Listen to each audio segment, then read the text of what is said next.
Today we're at CNA Auto Fashion. We're having a look at this awesome VE Commodore SS. Yes. Con's going to give us a bit of an overview of what you've done to it. Yes, yep. Now we saw it, maybe, was it 6 months ago or so? Yeah, when the weather was good, Yeah, back in the summer, and the guys laid down a pretty easy 8.7 at 170 miles an hour. And today we've put it on the dyno to get a little bit of video, but it was pretty hard to get the thing to stick, wasn't it? Yeah, well, it's actually gone 850 at 171 mile. Oh, yes, shows how much I know about it. Yeah, it's a customer's car, John. You know, struggled to on the dyno today just to show a couple figures. Obviously, some wheel spin and all that, but that happens. Yeah, no, it does. It's certainly pretty angry, isn't it? Yeah, no, it's basically insane. Yeah, it's a fun car to drive. Literally is.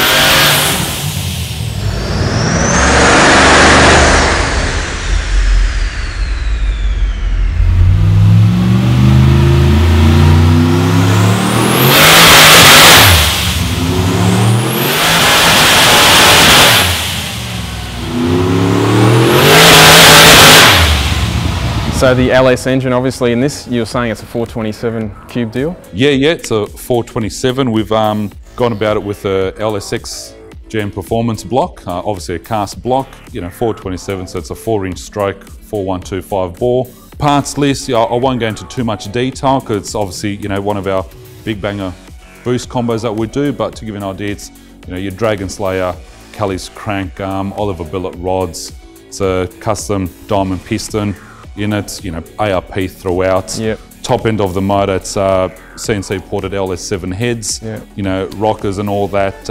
It's a solid roller cam that we've got in the car as well. Yeah, and the combo basically works. Obviously compression and all that, we've got it to where we sort of want it to be at to suit this turbo as well. And it basically just, it spools it up. Yeah, it's stupidly fast. It loves boost. She's pretty angry. Yes, no, it is angry. Now the turbo con, I'm just guessing, but that looks like a 55.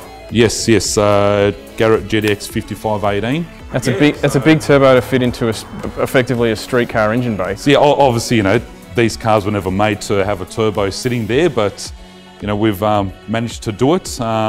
Just a little mod on the tower there, just to fit the 4.5-inch dump pipe that we wanted to run on the car. Didn't want to restrict, and obviously it's running down past the rails, no mod on the rail at all. And then obviously we've just split it to a twin 3-inch underneath. Were you always going to run a single? Did the owner ever look at running twin turbos?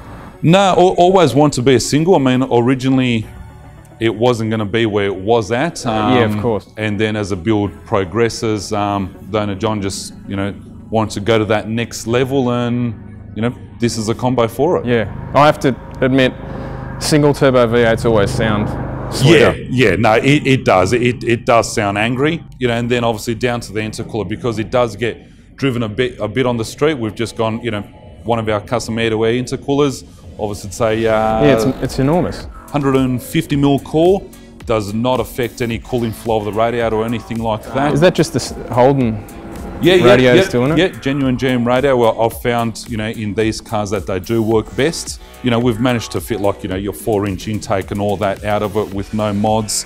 Going back to that, GM side of it, the car retains everything from factory apart from the aircon pump. Are you running 1 or 2 wastegates? Running a twin wastegate, yeah. On all the big motors and big boost application, we do run twin wastegates on either side of the turbo manifolds, yes.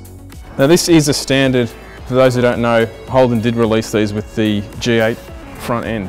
Yeah, so it's based off of VE SS, and it's labelled as a G8 because obviously it's got the American front end, but made for Australia over here, so it's not like it's been upgraded or anything like that. It's off the production line as it is, yes. It's in pretty good condition considering it's it is. Original K's on it, it's not that many. Is looked after it well. I mean, it's always come to us from day one. It started off as a usual exhaust, head cam. It did have a blower on it at one stage, then turbo, and then... This is beyond snowballing though. He's changed everything. Yes. You can tell by the way it sits. It's got a solid rear Yeah, solid rear end in it, yes. So, you know, sheet metal housing and all that. You know, it's got the Pro 9 rear in it. It's still got all the factory rails in it. None of that's all been modified, and just running a 275X tyre on it. So you just squared the guards off a bit, have you? Or is it No, the inner guards are all standard? No, it's all standard, all inside, yeah. Okay. I mean, the only thing that has been done is just the outer lip on the quarter panels have been rolled. Yeah, and you've set it up to run all back there's standard, yes. An X275. Yes. That's what the whole car's been set up to run with that tyre. Yeah. And power glide?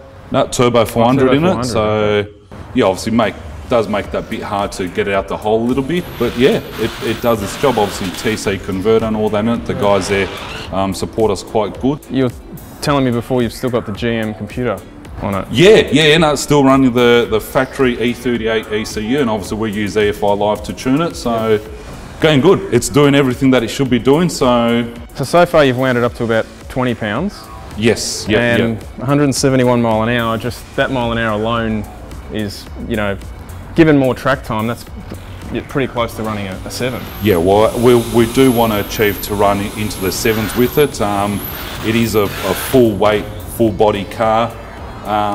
It does tip in a bit over 2 tonne. Yeah. So, yeah, it is a fair effort to get it into a 7 with that weight. But as you can see, the mile an hour, and obviously we can go lean more into the tune, a bit more boost. It'll get there, yes. Yeah.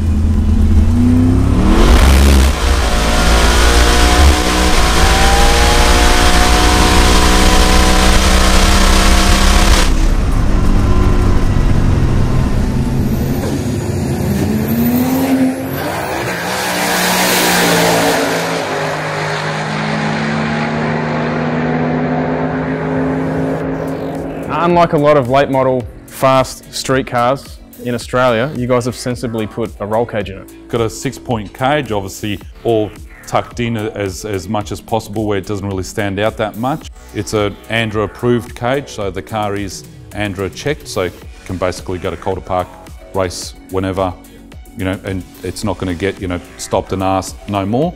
Yeah, hence why you've got a fixed seat in it too. Yeah. So on the driver's side of it, you know, due to the regulations, you have to have the seat firmly fixed, and obviously, you know, we do have a race seat on the driver's side, which is obviously attached to the roll cage as the rules require.